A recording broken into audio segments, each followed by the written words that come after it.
오늘의 주요 뉴스입니다. 농업회의소 등 익산 19개 농민단체들이 6개 분야 21개 공약사업을 시장 후보들에게 제안하기로 했습니다. 농업예산 비중 확대와 국가식품 클러스터 지역농산물 판로 확대, 푸드플랜 공공영역 확대 등 지역 농민들의 요구가 담겼습니다. 최근 익산 아파트 고분양가 논란이 일는 가운데 한 시민단체의 설문조사 결과 익산 시민의 86%가 아파트 분양가가 높다고 응답했습니다. 또 79%는 고분양가의 원인이 익산시의 잘못된 정책 때문이라고 답했습니다. 문여도 집동섬이 고군산 연결도로가 생기면서 관광객들에게 쏠쏠한 재미를 안겨주는 명소가 됐습니다. 하지만 빈번한 고립사고와 해양 쓰레기가 방치돼 관광객들의 눈살을 찌푸리게 하고 있습니다.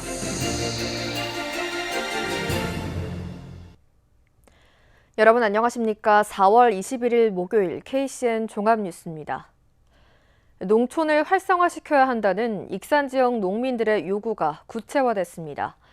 익산 농업회의소 등 19개 단체들은 6개 분야 21개 공약 사업을 확정하고 시장 후보들에게 제안하기로 했는데요.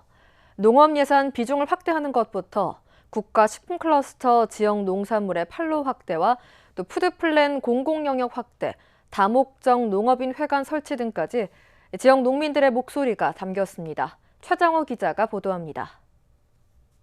지난해 기준 익산시 전체 예산은 1조 7,354억 원, 이 중 농업 예산은 2,080억 원입니다.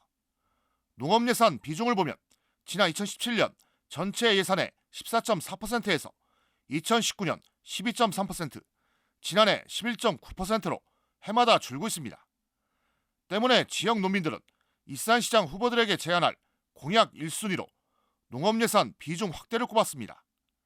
이를 통해 청년 농업인 육성과 농자재 지원 확대, 이농 방지 정책 추진 등에 적극 나서야 한다는 주장입니다.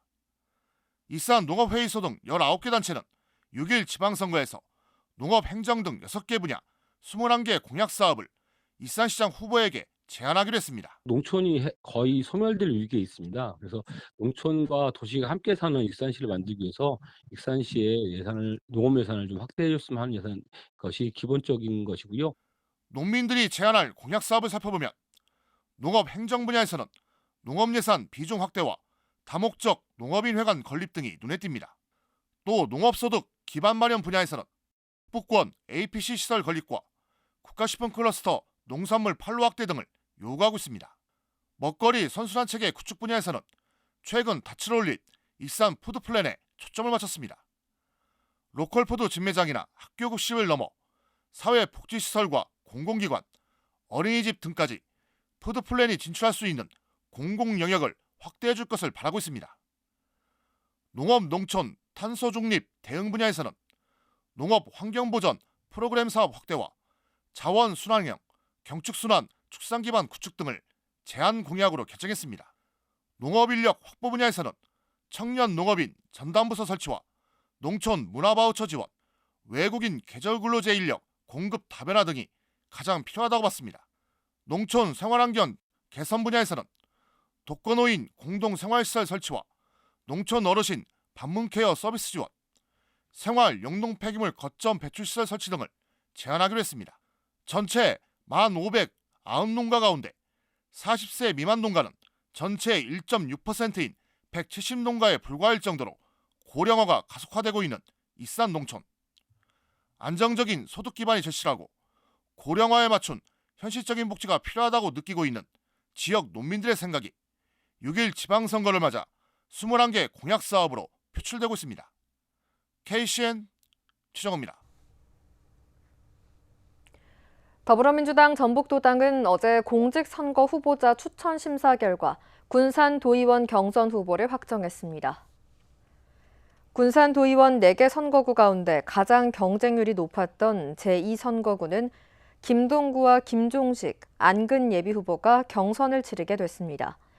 한상호와 한창규, 윤효모 예비후보 등 3명은 컷오프됐습니다. 군산 제1선거구는 강태창과 김진, 나기항 예비후보 등 3명이, 제3선거구는 김문수, 박정희, 조동용 예비후보가 경선을 치릅니다. 제4선거구는 문승우와 이복 예비후보 2명이 경선 주자로 결정됐습니다. 민주당 익산 도의원 3, 4선거구는 양자 대결로 경선 구도가 확정됐지만 1, 2선거구는 정해지지 않았습니다. 민주당 전북도당이 발표한 공직 선거 후보자 추천 심사 2차 결과를 보면 익산 도의원 3선거구는 윤영숙, 이성루 후보가 경쟁합니다. 또 익산 도의원 4선거구는 최영규, 한정수 후보가 경선 경쟁을 펼치게 됩니다. 하지만 익산 도의원 1, 2선거구는 이번 발표에 포함되지 않았습니다. 익산 도의원 1선거구는 현역인 김대호 의원에 맞서 김대중, 박정수 후보가 도전장을 내밀었고 익산 도의원 2선거구는 김정수 현역 의원에 맞서 김병용, 조희성, 최준호 후보가 경쟁 구도를 형성한 상태입니다. 정헌율 익산시장 예비후보가 여성과 아이가 행복한 익산을 만들겠다고 공약했습니다. 정 예비후보는 공공산후조리원을 조성하고 임산부 건강관리비와 산모 신생아 건강관리 서비스 이용료를 지원하겠다고 밝혔습니다. 또 서부권 육아지원센터를 건립하고 친환경 안전농산물로 구성된 학교급식을 제공하겠다고 덧붙였습니다. 김민서 전 익산시의원이 국민의힘 소속으로 익산시장 선거에 출마합니다. 김 전 의원은 오늘 익산시청 기자실에서 출마 기자회견을 가졌습니다. 이 자리에서 윤석열 정부의 익산시장으로서 예산 폭탄을 현실시키겠다고 강조했습니다. 자신의 대표 공약으로는 한국마사회 본사 이전과 국립환경 테마파크 유치, 실버 인재센터 구축 등을 내세웠습니다. 한편 국민의힘 전북도당은 임석삼 익산시의 당협위원장이 익산시장 선거에 출마하겠다는 의사를 밝혔다며 조만간 공천관리위원회를 열어 경선과 단수공천 여부를 결정할 예정이라고 밝혔습니다. 최근 익산의 아파트 평당 분양가가 1,000만 원대를 기록하는 등 아파트 고분양가 논란이 일고 있습니다.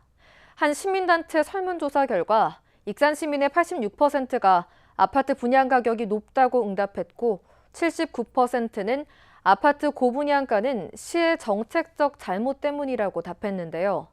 시민단체는 강력한 행정력을 통해 분양가를 안정시켜야 한다고 주장했습니다. 윤현석 기자의 보도입니다. 최근 분양한 아파트 3곳이 평당 1,000만 원대를 기록한 익산. 평당 1,000만 원 이하로 분양된 전주와 군산에 비해 높은 가격입니다. 시민들은 높아지는 분양가에 걱정을 나타냈습니다. 젊은 사람들이 그런 데는 간 게 젊은 사람들이 알지. 우리 같은 사람은 뭐 그런 것이지. 그러니까 나이 먹은 사람들은 이제 그냥 엄두도 안 나지. 그냥 비싼 데는 못 가고 이제 싼 데서 그냥 돈이 중요하지 뭐. 익산 참여연대가 익산시 주택정책과 아파트 분양가 평가에 대한 설문조사를 진행했습니다. 이번 조사는 4월 13일부터 17일까지 진행됐고 익산 시민 324명이 참여했습니다. 설문조사 결과를 살펴보면 아파트 분양가에 대한 질문에 매우 높다가 63%, 높다가 23%로 응답자의 86%가 높다고 생각하는 것으로 나타났습니다. 아파트 고분양가에 대한 익산시의 정책적 책임을 묻는 질문에는 정책적 책임이 크다는 응답이 79%, 크지 않다는 응답이 11%로 나타났으며 익산시 주택정책 중 고분양가의 원인으로 분양가를 통제하지 못했다는 응답이 34%, 외부 투기 수요를 통제하지 못함이 24%, 민간공원 특례사업 공원 조성비를 분양가에 전가했다는 답변 15% 등 순서로 조사됐습니다. 익산시의 주택정책 외에도 분양가 상승의 원인에 대한 다양한 의견이 나타났습니다.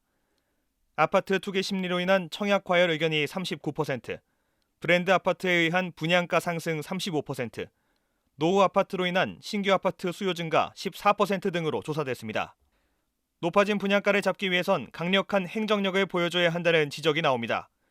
외부 투기 수요와 불법 거래 단속반을 조직해 분양가를 안정시켰던 전주시의 사례가 있는 만큼 익산시도 강력한 단속을 통해 투기, 불법 거래를 막아야 한다는 것입니다. 행정에서 분양가에 대한 관리를 어떻게 할 거냐라고 하는 부분들은 어떤 행정의 권한을 통해서 충분히 가능한 영역들이 있다. 그런 사례를 전주가 강력한 분양가 통제를 통해서 1,000만 원을 넘지 않게 관리했던 사례가 있고요.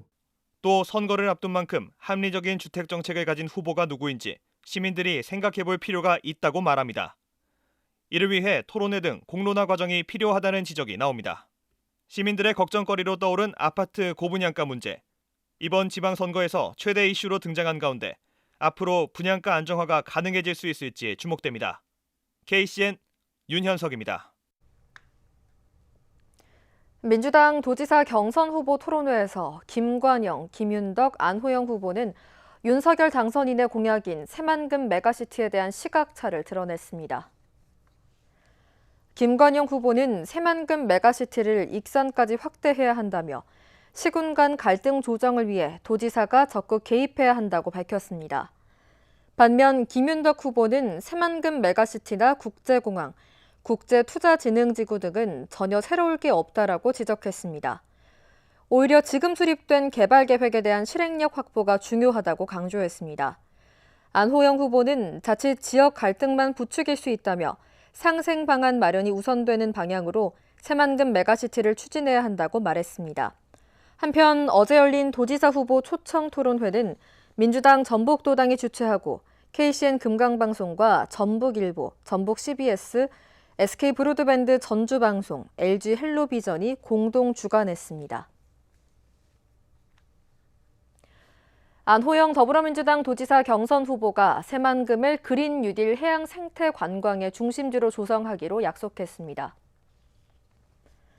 안호영 경선 후보는 새만금 살리기 공동행동과 오늘 도의회에서 정책 협약을 맺고 해수유통에 기반한 새만금 기본계획을 변경하기로 했습니다. 또 해수유통 확대로 새만금 수질 2급수 달성과 국제적인 해양 생태 관광지로 육성하겠다고 밝혔습니다. 이와 함께 새만금 2,000헥타르 양식단지와 국내 최초 아리백 산업단지 조성에 합의했습니다. 황호진 도교육감 예비후보가 미래교육의 일환으로 민주시민과 역사교육을 강화하겠다고 밝혔습니다. 황 예비후보는 토론형, 논리탐구형 수업과 미디어 문해교육을 강화하고 이념에 치우치지 않는 학교 정치교육을 실시하겠다고 공약했습니다. 이를 통해 미래에 필요한 비판적 사고와 균형을 갖춘 민주시민을 길러내겠다고 강조했습니다. 이어 청소년 정치 참여 확대, 체험 중심의 역사교육 추진도 제시했습니다. 김병윤 전북교육감 예비후보가 출마를 포기한다고 발표했습니다. 김 예비후보는 어제 보도자료를 내고 개인적인 이유로 교육감 예비후보를 사퇴한다고 밝혔습니다. 이어 그동안 지지해주신 도민분들께 감사하고 죄송하다며 고교 교사를 한 천호성 후보를 지지한다고 덧붙였습니다. 김 예비후보는 최근 실시한 여론조사에서 지지율이 저조해 중도 하차한 걸로 알려졌습니다. 이로써 전북교육감 선거는 김윤태, 서거석, 천호성, 황호진 후보의 4파전으로 치러지게 됐습니다. 도내 취업자 가운데 농업 분야가 가장 많은 걸로 나타났습니다.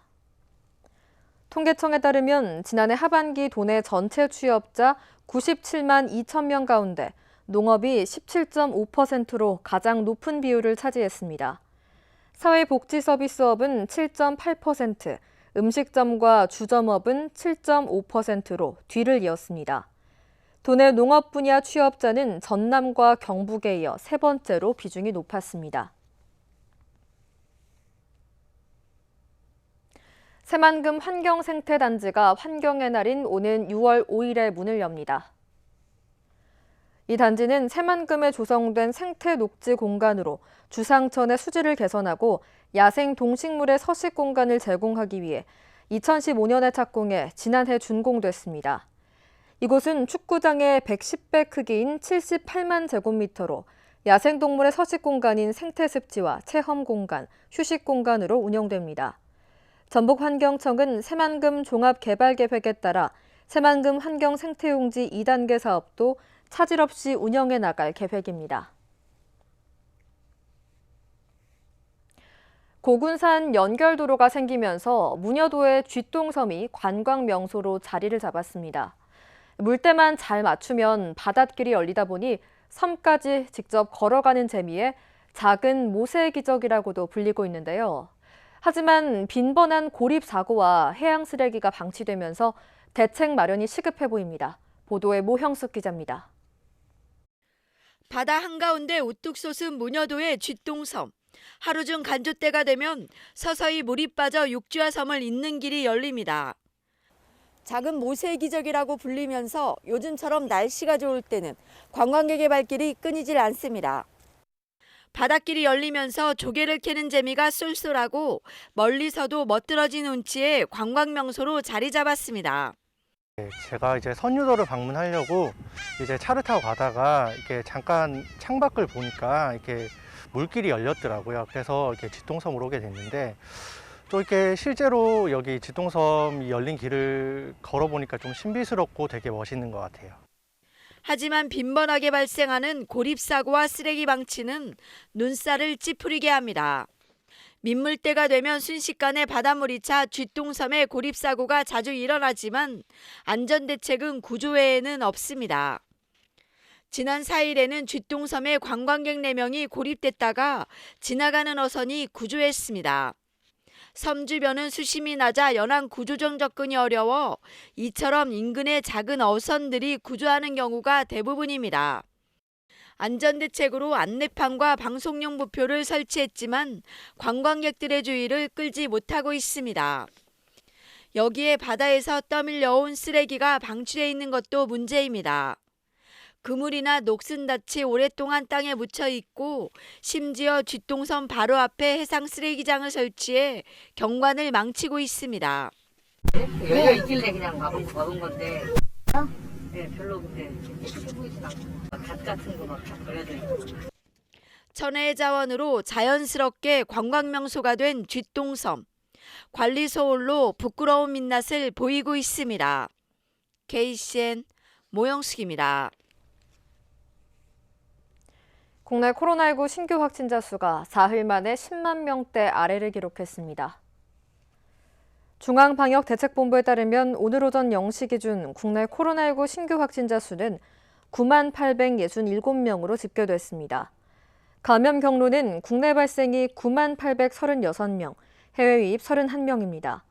위중증 환자 수는 846명을 기록했고 사망자는 147명이 늘어 누적 사망자 수는 2만 1,667명입니다. 도내 코로나19 신규 확진자 수가 3,000명대로 어제보다 감소했습니다. 전라북도에 따르면 오늘 오전 7시 기준 도내 신규 확진자 수는 3,900명입니다. 지역별로는 전주가 1,565명, 익산 605명, 군산 548명 등입니다. 감염 대생산 지수는 19일 기준 0.79로 하락세를 이어갔습니다. 위중증 병상 가동률은 31%, 사망자는 3명이 늘어난 779명입니다. 군산의료원이 코로나19 병상을 감축하고 정상 운영에 들어갑니다. 지난 2020년부터 코로나 전담 병원으로 운영해온 군산의료원은 오는 25일부터 일반 병동을 운영합니다. 지난 2년 2개월 동안 코로나19로 입원 치료를 받은 환자는 3,411명이며 현재 21명이 입원 치료를 받고 있습니다. 의료원은 지난 18일 코로나19 치료 병상을 185개 병상에서 74개 병상으로 줄이고 오는 25일부터 일반 병동 212개 병상을 운영한다는 계획입니다. 어제 오후 1시 30분쯤 군산 소룡동의 아변 공장에서 불이 나 2시간 40여 분 만에 진화됐습니다.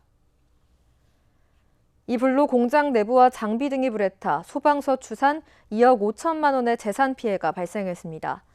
다행히 인명피해는 없었습니다. 소방당국은 누출된 유압유가 고온의 철강과 접촉하면서 불이 난 것으로 보고 정확한 화재 원인을 조사하고 있습니다. 가습기 살균제 참사 11년이 지났지만 도민들의 피해 인정률은 여전히 저조한 것으로 나타났습니다. 전북환경운동연합에 따르면 지난해 3월까지 정부에 접수된 도내 거주 가습기 살균제 피해 신고자 240명 가운데 45명은 사망했습니다. 피해 구제 인정자는 117명으로 피해 인정률은 49%에 불과했습니다. 환경운동연합은 도내 가습기 살균제 사용자가 31만 명이 넘고 건강 피해자는 3만 3천여 명으로 추산하고 있는 것에 비해 피해 인정률은 턱없이 낮다고 비판했습니다. 계속해서 전북권 뉴스입니다. 영농철 일손을 돕기 위한 외국인 계절 근로자 98명이 20일 도내 최초로 단체 입국